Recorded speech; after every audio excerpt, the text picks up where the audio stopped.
Welcome back to our Total Sense Bite-Size episodes. I'm Tom Henske, and I'm here to help parents teach their kids about money. Welcome back. I have with me today educator Sarah White from Staples High School. Welcome. Thank you. Good to be here. So your background, I have to tell everyone, you went to the University of Virginia. Of course, you knew I was going to get that on. Wahoo-wah. And yeah. I think it was 2010 that you started the personal finance class at Staples. Mm-hmm. And now I think you're teaching 2 or 3 sections a semester, right? That's how it is. Yep, exactly. Awesome. So how did this start? So I guess my original interest in personal finance came from college days. And I remember going out to dinner and there'd be a group of, 10 of us out to eat. And everybody would look at me and say, Sarah, you're the math major. Figure out how much our tip is. And I'm thinking, God, this is a whole bunch of kids who've all taken calculus and they're looking at me to figure out their tip. And I know some of it was just facetious, but I think a lot of times it kind of hit me at that moment that we spend a lot of time in education worrying about teaching kids like calculus kind of driven math when we don't spend enough time talking about personal finance. And I thought we really need an opportunity for kids to learn personal finance topics and not just like the lower level kids, but every level kid should really make sure that they learn that stuff. And so then at the end of my college career, I had to do a master's thesis, and I decided to write it on what was called consumer mathematics. Back in the 90s, when you and I were in college, not to out your age as well, the class for kids who couldn't do sort of the regular track of math was to do consumer mathematics. So it was geared towards the lower level kids. And I said, that's great that we're teaching them how to do it, but really everybody needs it. Because I think what I saw over and over again in college was my friends who generally were smart people who didn't know math that I thought that everybody should know. So that's kind of where it started. The idea started. Fast forward, so that was the late 90s. Then fast forward to 2010. And another educator and I, Lenny Klein at Staples, both had the idea of teaching this class. And we went to the board, got it approved, and the rest is history. So here we are. And how hard was that to get approved? It really wasn't that big a deal. To be fair, Lenny did more of the approval process. There's a whole thing you have to go through with a whole bunch of different paperwork and that sort of thing. But I think anytime you talk to people about not just this class, but this topic, I've never met a person who doesn't agree that it's a great idea to be taught. So I think everybody was enthusiastic about it. And we actually presented to the board last year about it again and just gave sort of a follow-up to where we've been. And they were still super enthusiastic about it. So yeah, people love it. Great. So I have conversations with people all the time of where does the responsibility reside in teaching kids? So clearly you feel that it's important to be a part of school, to have a personal finance for part of the curriculum. Tell me about your thoughts on that. I think you can make that argument on so many topics about personal things. Like, do you teach sex ed in school, or do you leave it to the family to take care of? Some families would say, well, that's a family thing. That's a personal thing. That shouldn't be taught at schools. Not as much around here, but I think you probably had friends in Virginia like I did where it was abstinence only kind of thing. And I liken our class to that. Like it's a critical skill for life, and I think that we need to give basics. And I think it's really a combined effort I give a lot of general information about things, and then I talk to parents about how I want them to be partners in this conversation and for them really to talk to their kids about what's going on as well. One of the first things I do in my class is the very first homework assignment the kids have is they have to go home and they have to ask their parents 2 questions. Number 1, where did you learn personal finance? And then number 2, what do you wish you'd known about personal finance before you went into the real world or before you went to college? And I always find those answers so enlightening. And I tell my kids and I tell the parents on back to school night, I want this class to be conversations. I think it's great for you to have conversations with your kids about this. I might teach them what a mortgage is, and I might teach them some of the math behind it, but how much is your mortgage, and how does your mortgage work, and have you ever refinanced, and has there ever been a risk of foreclosure, and what kinds of things? There's so much else that goes into it. We just really give them the basics in our class. So do you ever get pushback on that from the parents? About the questions I asked? Yeah. Once ever. No, just only once. One parent got a little miffed and said, I can't believe you're asking. And I'm like, it really wasn't a personal question. I didn't say, tell me your greatest financial failure, Most of them just say, I wish I'd known more about investing. I wish I knew this, that. Most are really happy and will write little notes. And I'll get little notes on there saying, I'm so glad they're taking this. And back to school night is actually one of my most favorite nights all year. It's so fun to go to back to school night and talk about this class because it's just... everyone loves it. Everyone loves hearing about it. I think it's enlightening. I come home and I'm like so exhilarated because I love teaching it. And I know the parents love that we're doing it. They love that the kids are hopefully going to become self-sufficient because of this. So no, I wouldn't say I get pushback because I never ask I never say how much, tell your kid how much you make. That's personally, you can decide whether you want to share that or not. But I do say have conversations with them, and yeah. So do you feel like the parents are so receptive to it because in the back of their mind, they're saying, I needed this? There's definitely some. Yeah, I've definitely had parents come up to me and say, I wish I could take this class, or I wish I could have taken this class. And I have colleagues in my building and people in the real world who say to me, I wish I could take that class. And I say, well, the class is geared to 17 and 18-year-olds, really. It's kids who are on the cusp of the next phase of their life. I hate to say the real world because college isn't exactly the real world yet, but it's kind of a mixture of your college life / your 23 plus life, right? The just after college life.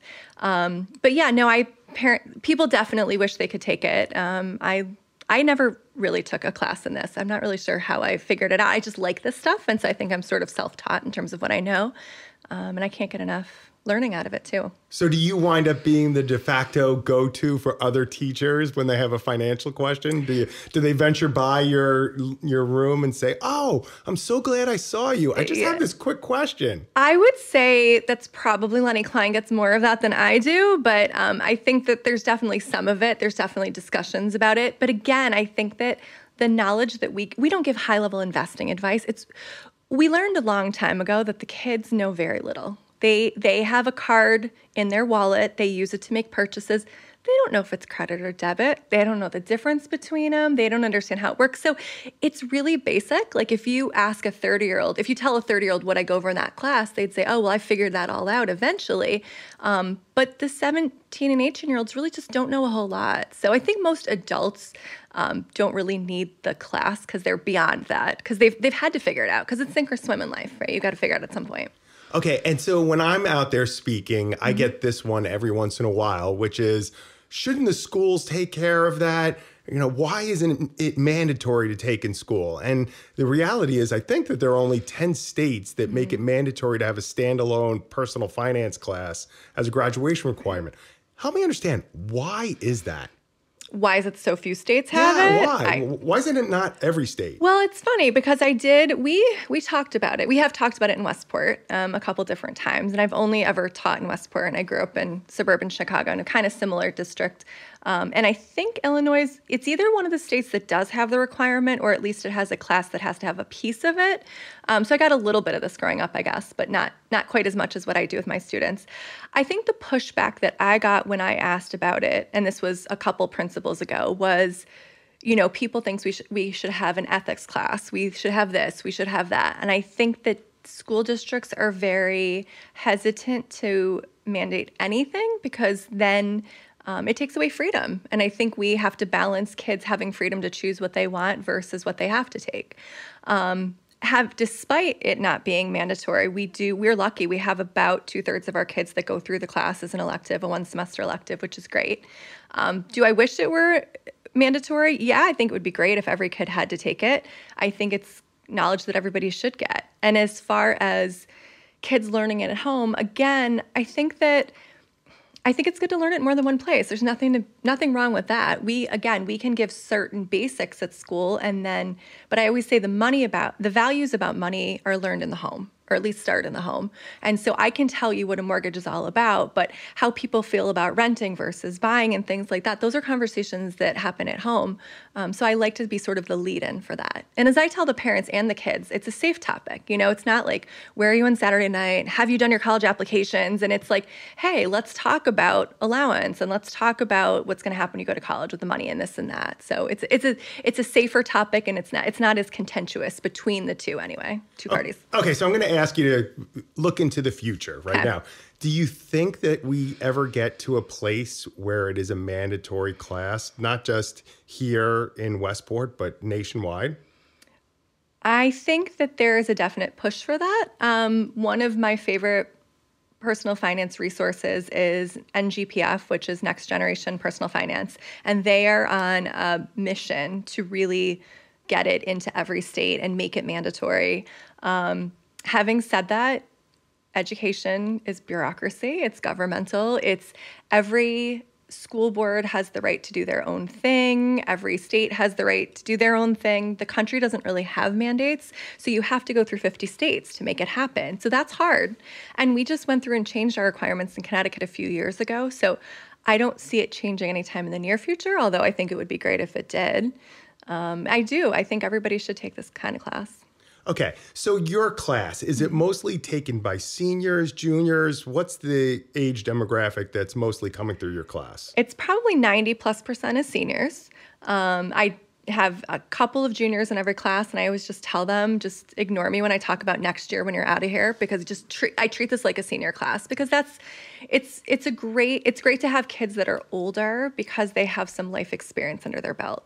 They've been driving, they know how much gas costs, they're thinking very seriously about college and plans for the next year and jobs and that sort of thing. So I think you can teach it at different ages, and I think you can teach different content at different ages, but the class we have is very well suited to the on the cusp of the next phase of your life seniors. So let's talk about that content. What are you covering over the course of a semester? So we have 6 major topics that we study. We start by talking about budgeting. The very first day, I have kids make a list. Sorry, I chuckle because it's always interesting to see their first day experience. They start by making a list of everything they have to pay for. I said, okay, you're 23, out of college, your parents have cut you off, you have a furnished apartment, what do you have to pay for? And they have to make a list of all the different things they have to pay for. And they have a really hard time. Well, they can sort of come up with a list of things to pay for. But then I put them in groups and I say, okay, how much does this stuff cost? And they're clueless. They just have no idea how much electricity costs. They have no idea how much, they know how much clothes cost. They know how much haircuts cost, things they've dealt with. But there's so many different expenses they never even thought about. And I think that's the day they realize, like, wow, there's a lot I have to learn, which is good. We like to sort of start them out that way. So we start by talking about budgeting. Within that, I talk about paying for college, which I used to talk about in my loans unit, which comes later. I moved it to the first unit because they need to hear about it as early as possible since they're seniors, and it really helps them, I think, in their decision making to understand all that. So we talk about budgeting, then we get into talking about taxes and how you don't get to keep every penny that you've had, which, again, having seniors is great because those kids, a lot of them have had jobs and they've gone through the, oh my God, how come I didn't get the $16 an hour I was promised? Like, what happened to that? So they've already sort of had that epiphany of, oops, I don't get it all, and why not, and where does it go? So after the tax unit, we talk about you've got your money, where are you going to put it? And then we talk about banking. We talk about electronic banking. We talk about mobile banking, big banks, small banks. And then the second half of the class basically tell them that things have changed, and now words like balance are bad things, not good things.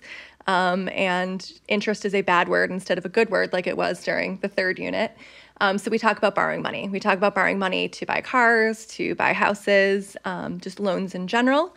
And then we do another unit on credit cards, which technically could go into borrowing money, but I put it its own thing because I think we all know our generation got into lots of trouble with credit cards, and we're trying to prevent another generation from getting messed up with those. And then we end with talking about investing in insurance, and whatever time we have left, we kind of touch on that. And then we have a second course that I don't teach, but another teacher teaches that's more heavily into the investing piece of it and insurance. Well, it's interesting. You went the full gamut there. Mm-hmm.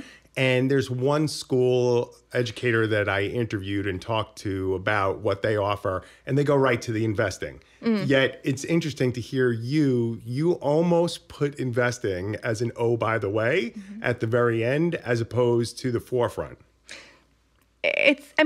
Yes, investing is a piece of it, but there's so much more. You need to have money to invest, right? I mean, you can't do your investing. I don't really buy into the let's play the stock market game for 12 weeks and call it a class. Like, that's, to me, there's so many flaws with that. But I think they need to learn so much more. And like I said, if they knew all that other stuff and we could go straight to investing, that would be one thing. But I've learned over and over again that there's a lot to learn way prior to that. Okay, they graduate, they go to college. Every once in a while, they come back and visit you. What are you hearing on those visits?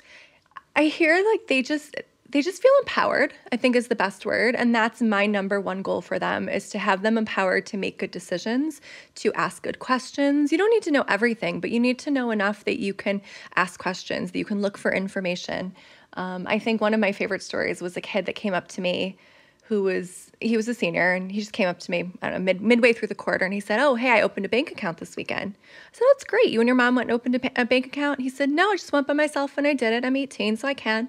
I said, "Oh, that's great." I said, "Well, how did it go?" And he said, "Well, the banker at first was kind of, whatever with me." He said, and then I asked him about overdraft fees. Then he stopped and he looked at me and he said, "Well, how do you know about overdraft fees?" He said, and after that, he treated me totally differently. He said, "I was an adult and that was it." And that gave me so much satisfaction. And like, that was such a great story to hear. I had a parent contact me on Facebook last Christmas Eve of all times to say that she and her family were sitting around the Christmas tree talking about different things they'd learned growing up. And this one girl said, "We'll never forget what Miss White said, pay it off in full, in full every time." Because I apparently harp on that a lot during the credit card unit. And I'm like, that's great that this was enough that it really hit you and you thought about it over and over again. So I think that's it. I think they feel like they have knowledge that they didn't have before. And I think one of the things, going back to the questions that I asked the parents in the beginning, what do you wish you had known? What I love is looking at the list at the end of the semester and saying, like, my kids know this stuff. That's what's so cool. So the whole idea is that I want you to learn things now so that you don't make mistakes, right? We want to minimize your mistakes because that's how so many people learn about personal finance, is that they make mistakes and then now they learn for the next time, but you don't have to learn for the next time. You want to learn for the first time. It's right. It's a lot more fun learning by not making mistakes than making mistakes. So we have 3 teachers who teach personal finance at the school. Right. But tell me, what do you do to stay sharp? I think that this class, of all the classes I teach, I have to do a lot of work in terms of, I can't just use one semester to the next the same things at all, because life changes. And I think I spoke about COVID briefly before, but COVID in particular has changed so many things in terms of what's going on with the world. I try to listen to financial podcasts. I try to not really a big paper. I don't read the paper a whole lot. I think some of my other colleagues do that. I talked about NGPF before. They have great resources available that are updated, that are current, that are great, really great to look at. And they offer courses, in the winter. And I did this last year. I took a course, I don't know, for 6 weeks, and they offer this like test at the end to test yourself. And, some of the stuff I know and some of the stuff is new stuff, and it's great. And they have a class on like crypto that I'm going to take that's coming up, which is something that I knew nothing about 4 years ago. I don't think most people knew anything about 4 years ago. That's kind of, I'm learning along the way, but I like to put myself in a position where I can take a class and learn more about it. Because I think it keeps me sharp. It keeps it exciting for me too.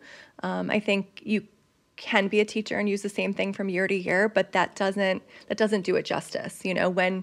When Trump changed the whole tax plan, there were a lot of changes that happened with taxes. And so in some ways it simplified the process, in some ways it made it more complicated. So we had when it was that semester when that was happening, I did a lot with really trying to keep up with teaching the kids about how it was different. And I try to, we do get into political topics to some extent. It's hard not to, because so much of it is based on governmental things, but I try to really stay balanced and say, well, this side wants this thing and this side wants this, and there are reasons for both, and we need to understand both of those things when we're looking at it. But yeah, I think taking classes and talking to other people about what we're doing, and I mean, my colleagues and I talk all the time, like, hey, did you see this? Did you notice this in the paper or wherever they saw it? Or I heard this podcast about this, let's try that.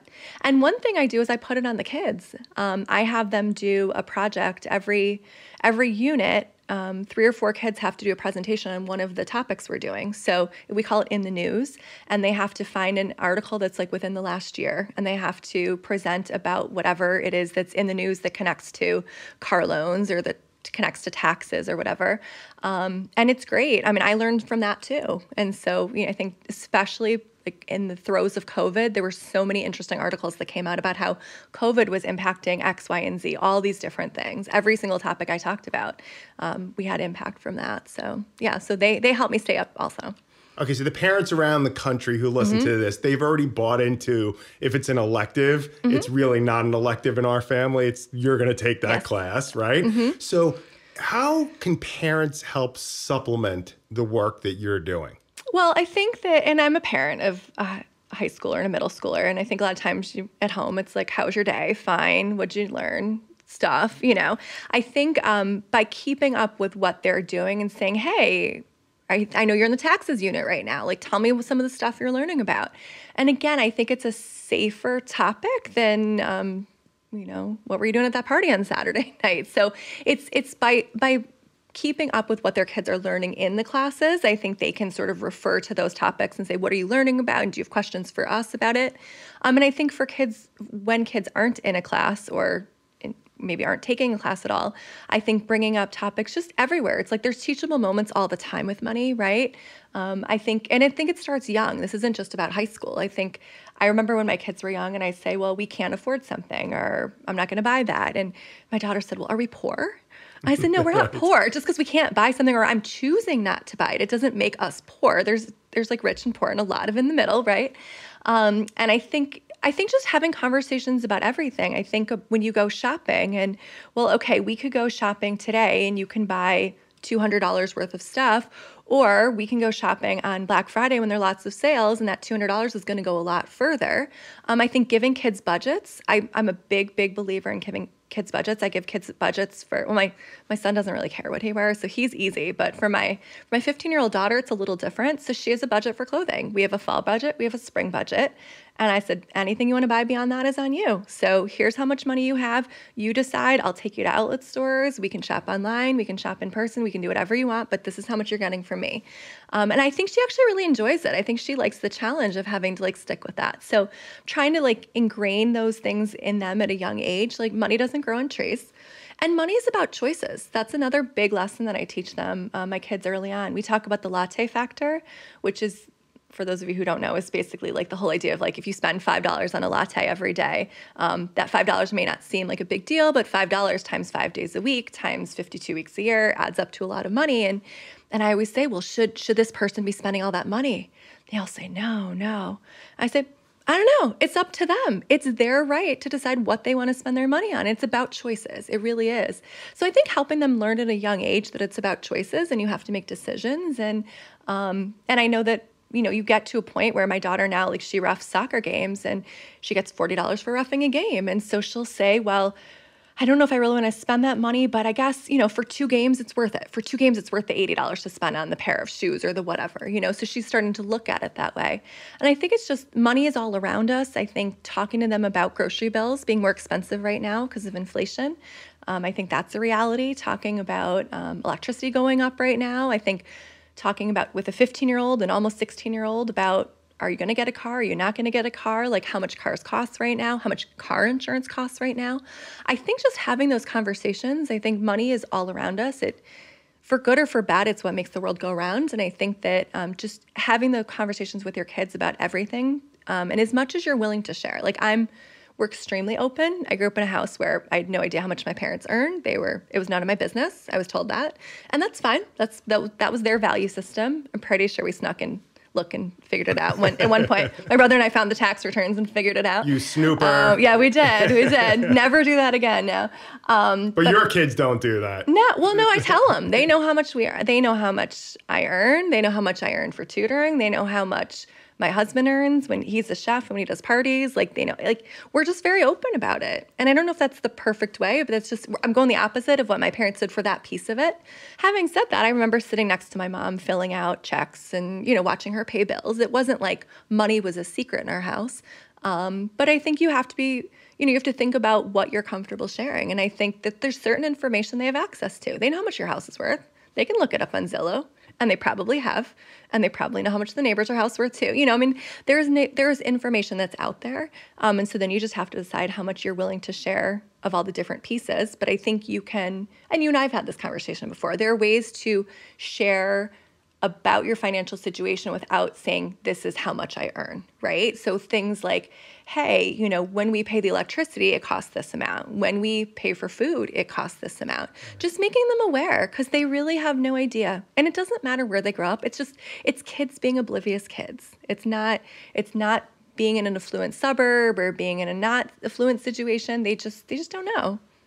Okay. Life is a choice. That's what you said. Everything's a choice. And I think it's just making everything conscious and making them curious, which is exactly what you're doing and you're finding with your class. So Sarah White, thank you for joining us. Staples High School is rocking it out on the personal finance class, and we're hoping that one day it will become mandatory everywhere. I know we're far away from that, but one day it's nice to dream. Sarah, thanks so much for joining us. Thanks for having me. Take care. I hope you enjoyed our episode of Total Sense. A special thank you goes out to Verso Studios at the Westport Library. Tune in for our next Money Chat.